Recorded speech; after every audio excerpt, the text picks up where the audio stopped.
குலோப்ஜான் செய்ய போகிறோம். அதுக்கு ஒரு குலோப்ஜான் பாக்கெட் வாங்கிட்டு வந்திருக்கோம். இது பாருங்க, சுகர் ஒரு 150 சுகர், ரொம்ப இல்லை, ஒரு 10-15 பீஸ் பண்ண போகிறேன். யாரும் இனிப்பு திங்க மாட்டாங்க. இது கூட ஒரு 100-150 ml தண்ணி. இது அப்படியே சிம்மில் போடும். குலோப்ஜான் போடுறதுக்கு நம்ம ஆயில் ஊற்றணும். மாவு பிசைஞ்சாச்சு. இப்போ நம்ம சின்ன சின்னதாக உருட்டிடுவோம்.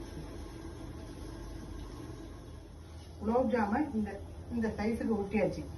ரொம்ப எண்ணெய் ஹீட்டு இருக்கக்கூடாது, மீடியமான ஹீட்டில் போட்டு எடுக்கணும்.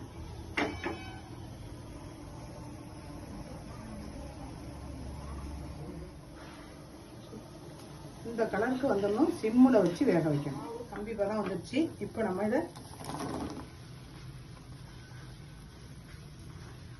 ரெடி ஆகிடுச்சு. நம்ம ஒரு இதில் சர்வ் பண்ணிடுவோம்.